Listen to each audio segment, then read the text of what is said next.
Hey, what's up, Unbroken Nation? Michael Unbroken here, author, speaker, coach, and advocate for adult survivors of childhood trauma, and you are listening to the Michael Unbroken podcast. Hey, so before we get started today, I just want to, as usual, say thank you guys so much for listening, for being a part of the Unbroken Nation. I just want to let you know, if you have not, we are starting coaching sessions monthly at healtraumacoach.com. Before we get in this episode, I'm going to preface this with saying that in life, sometimes you're going to have to make incredibly difficult decisions. And so recently I posted something on Instagram and someone asked me, how was my relationship with my mother? And I just said, in passing, almost it feels, because I've shared this story so many times. I said, when I was 14, I did this, and at 18, I did that. And they were like, can you talk about that experience? So I'm going to talk to you in depth about the experience with my mother, something I've actually never done before, because I recognize the importance of needing to do so that you can have an understanding of why it is so important to make hard decisions in your life. When I was a kid, and I've shared this before, at 4 years old, my mother, she cut off my right index finger. My mother was a drug addict and alcoholic. She was narcissistic. She was bipolar. She was manic depressive. She was suicidal. She tried to kill us as kids a couple of times by driving the car off the side of the road and into bridges, and chaos, guys. I'm gonna give you a second to digest that.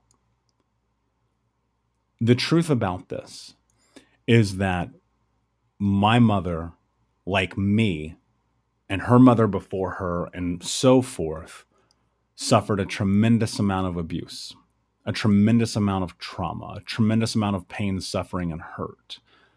And whereas I, and like you who are listening, have decided to create the change in our lives to heal, to step into what is next in our lives, to get the support, while she at times did, she never committed.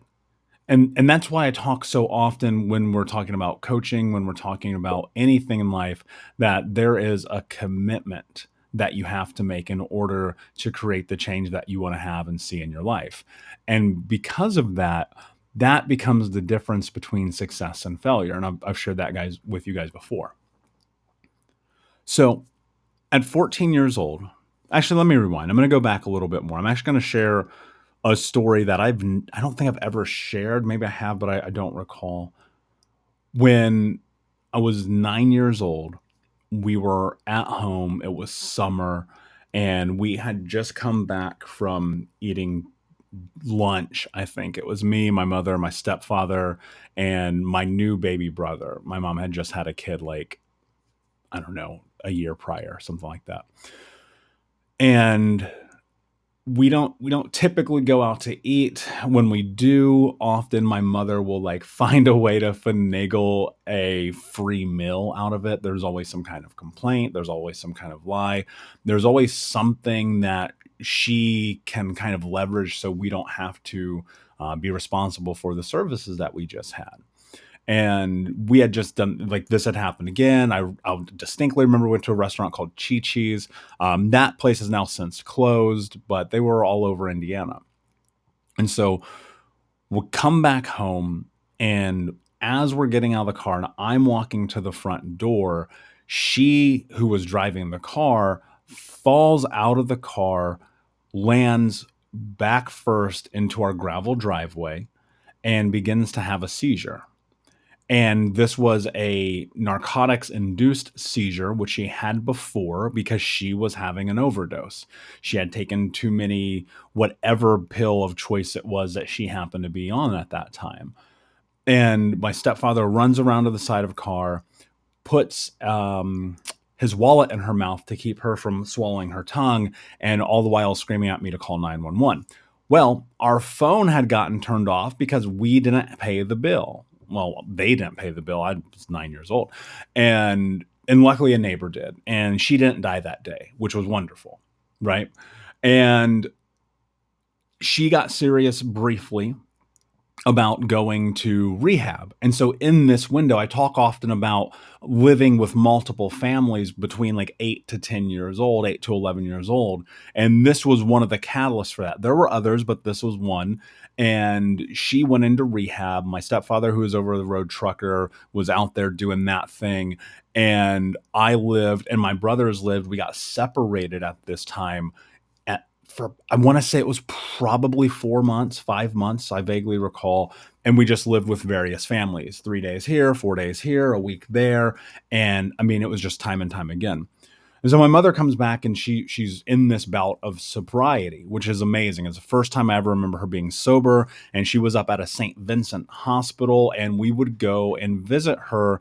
And when we were there, we would be in the like AA and NA meetings with her and things of that nature. And so what would happen is we'd go up there, we'd see her. It was basically like visitation. She was, because she was suicidal, she was on whatever that number, I cannot remember the law in Indiana where you can legally commit someone who's suicidal. But she was legally committed under doctor's orders. And so with that, she was not allowed to leave the hospital. So for this 6 or 7 months that she was there, we would go and see her on Saturdays, and we would sit in the room. And during this, she would share about, and this was what was crazy to me. And even a little kid, I remember like, what the fuck are you talking about, lady? And she'd be like, it's my kid's fault. I'll never forget this till the day I die. She's like, it's my kid's fault. This is why they made me do this. They drove me to do this. And, obviously at 9 years old, like, which is crazy. I thought to myself, this is nonsense. This makes no fucking sense at all. And so we would go and visit, and she would get in and she would get out, and we'd live with a stranger. We'd live with my grandma or whatever. Well, around 12, which was my 8th grade year of high school, she went deep back into relapse, and so deep that she literally disappeared. Now, look, I know I'm sharing a lot of heavy stuff with you, but someone asked me, and I think this is important because there are people in your lives right now where this story is going to resonate because you're going to need to make some hard decisions in your life. So this isn't a therapy session for me. Trust me, me and my therapist, we had this conversation, but I'm trying to help you guys understand something important. If it's too heavy, like hit the eject button. I totally get it. And so at 12 years old, she disappears. I'm living in a house in Speedway, Indiana, right by the racetrack, by myself. And I'm going to school and eating at school and showering at school. At home, there's no running water. Somehow we have the internet, which is very strange. I'll recall I spent a lot of time on the internet by myself, just like doing whatever. And so we didn't have running water. And then the power went out. So it didn't matter if we had internet because we had no power. And it's like blistering hot outside. And it's June, July in Indiana. And my grandmother luckily just happens to swing by one day of like 5 or 6 weeks into this. And she's like, where is your mom? And I'm like, I don't know. I can't even call you because we don't have a phone. And I was stealing food from the Big Lots around the corner right there. If you are familiar with Indiana in the Raceway area on 30th in Georgetown, there's Big Lots. And so I'd go over there and steal food and water, and I would only be showering at school. And I decided to go to I enrolled myself in summer school so I could go to school, so I could be out of that house and be around other kids. And so eventually my grandmother takes me and she says, this is insane. You're coming to stay with me. And my mom was kind of in and out of this rehab, in and out of hospitals, in and out of this chaos.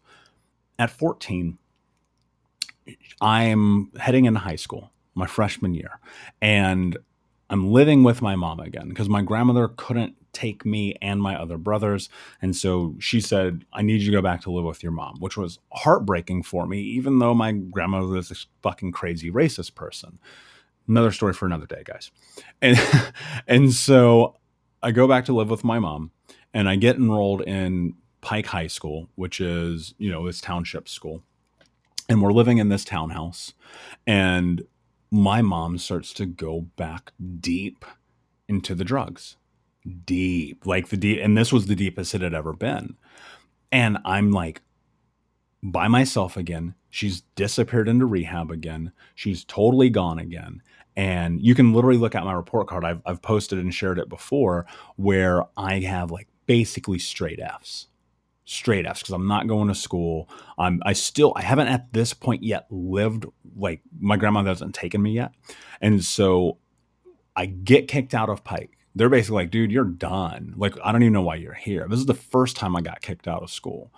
And my grandmother came, and as we were heading into the end of that first semester, going into the Christmas break, she was like, that's it. You're coming to live with me. Your mom's out of control. And in that time, like, my grandmother had kind of seen what was happening, and she's an adult and she made an adult decision, and my mother was obviously super abusive and she was dealing with all these drugs and alcohol, and my grandmother said something to me. She was like, we can make your mom stay away from you. And I was like, oh shit, we can? How do we do that? Sign me up. And we put a restraining order on that. 14 years old, I put a restraining order on my mother because I knew that I felt at the time my grandmother had my best interest in heart. And secondly, I knew that my mother was not going to change because I had seen it time and time and time and time and time again. Now, something about this particular time and this restraining order and her being removed from her children entirely, I mean, it was a don't call, don't come restraining order. Like, she was not allowed to be in contact with us at all. And something in this must have sparked her to at least step into this journey a little bit more. And so she, for the first time in my memory, she got like sober. She got a job again. She was taking care of herself. She was taking care of like trying to be better.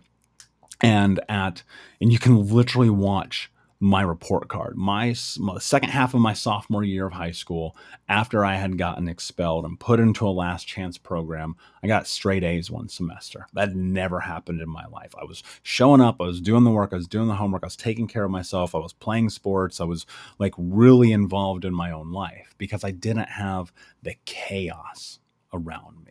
Right. I wasn't in that place where it's just alcohol bottles and no electricity and stilling food. For the first time, I actually felt safe and secure. Right. And that is predominantly one of the most important things that a child needs to be successful in life. They need safety, they need security. And I never had it really until that moment.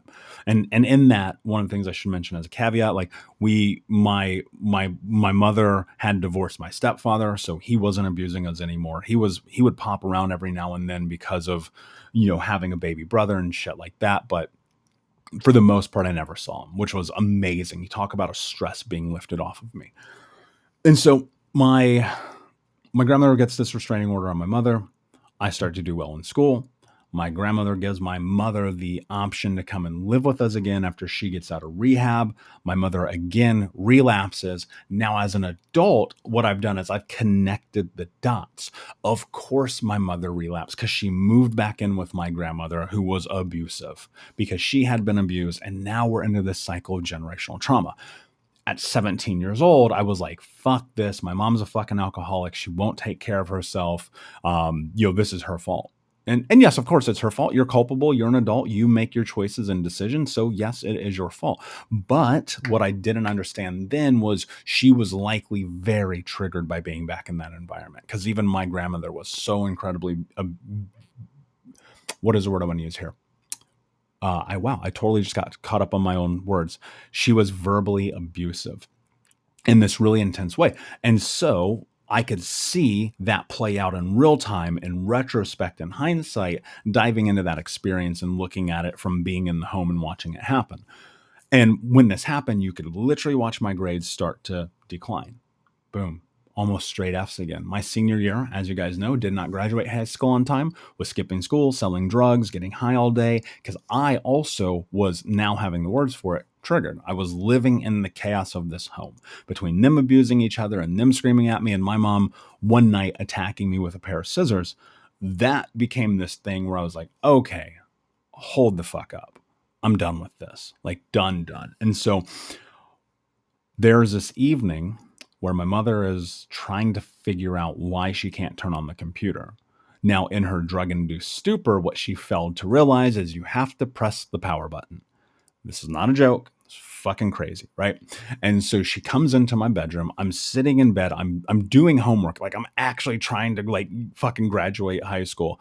And like I never did it though. Like so this was a bullshit attempt. I'm not gonna lie. I was just basically sitting there looking at the book like I don't want to do this.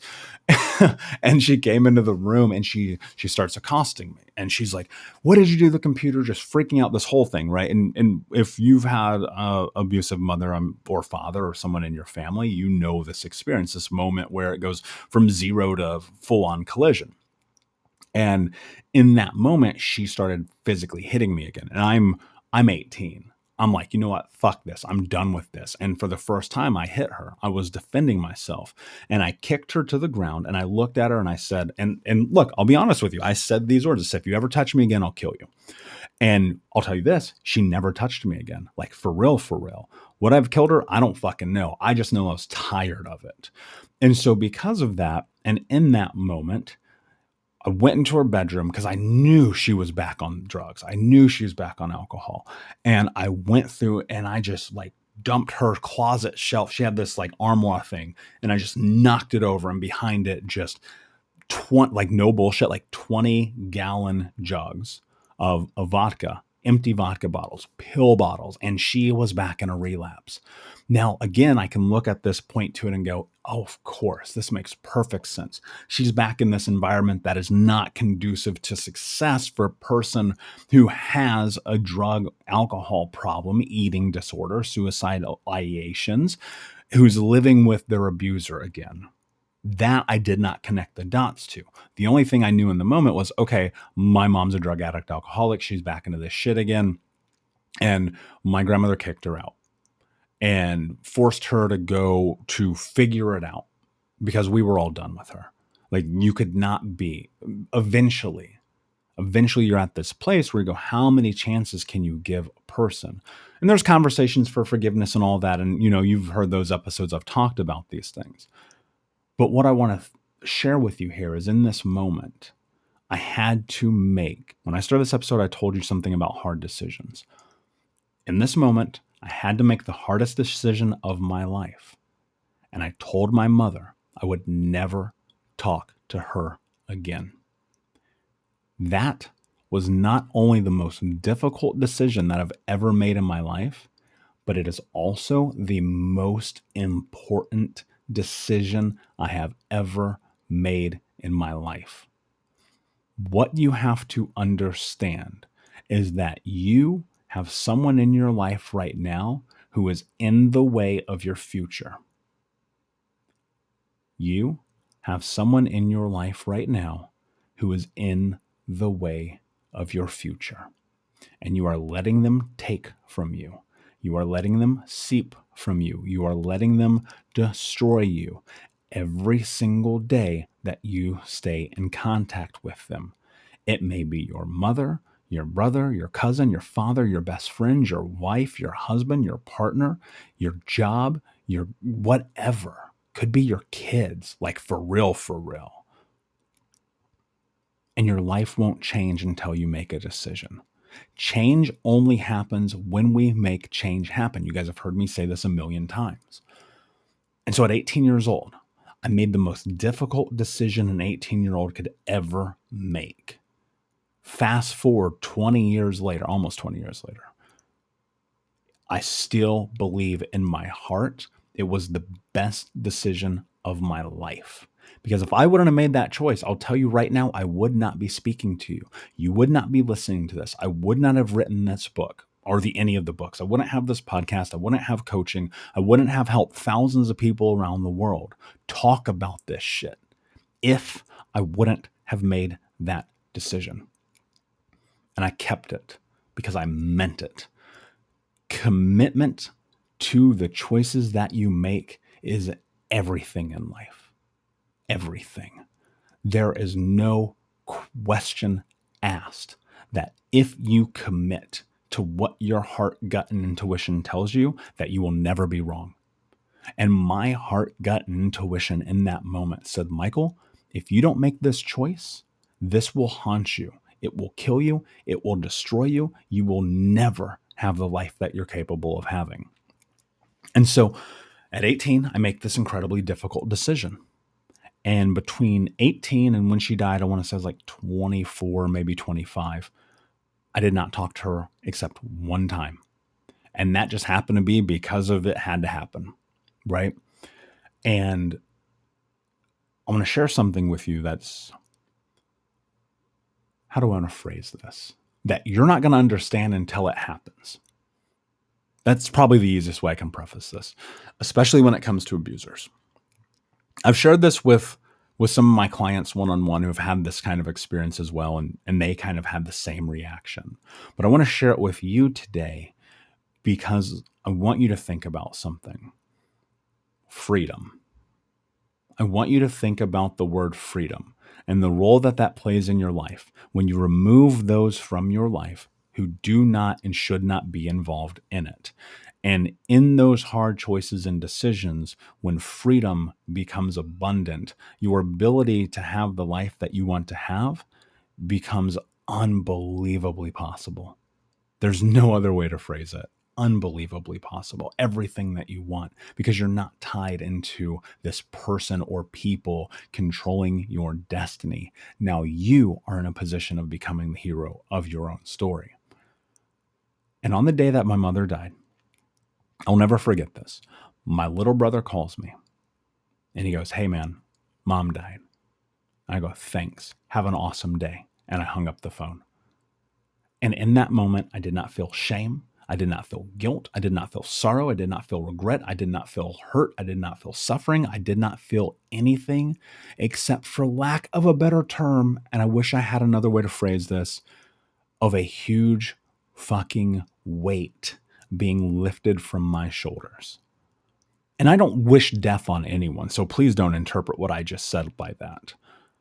But what I am saying is, in that moment, I felt freedom. I had felt freedom previously because I'd done the restraining order at 14, because I told her I'd never talk to her again at 18. But this was a different level of freedom that existed, because now, for the first time in my life, I knew that the stress of this human being existing didn't have to be a part of my experience. And I know that's a difficult thing to hear. It's oftentimes a difficult thing to say, but it's true. And it's the reality of my human experience. And all this does to say something important. Today, almost 20 years removed from that decision of telling her I'll never talk to her again, I confidently can sit here and speak with you without a shadow of a doubt in my mind. I can say, I put myself first.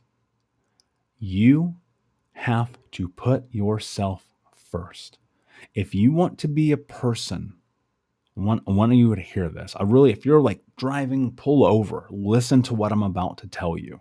Stop at the gym, just stand here and listen for a minute. If you want to be the hero of your own story, if you want to go through this healing journey, if you want to create the life you want to have, if you want to live within conjunction of your values, your wants, needs, interests, and boundaries, if you want to be a person who, when they look in the mirror, gets to say, "I love you, I'm proud of you, I'm sorry, I forgive you, thank you for being here," and have that feel true within your heart. If you want any of the things I just said, you are going to have to give something up. You're going to have to give something up. And for some of you, it's that abusive parent who still has control over your life.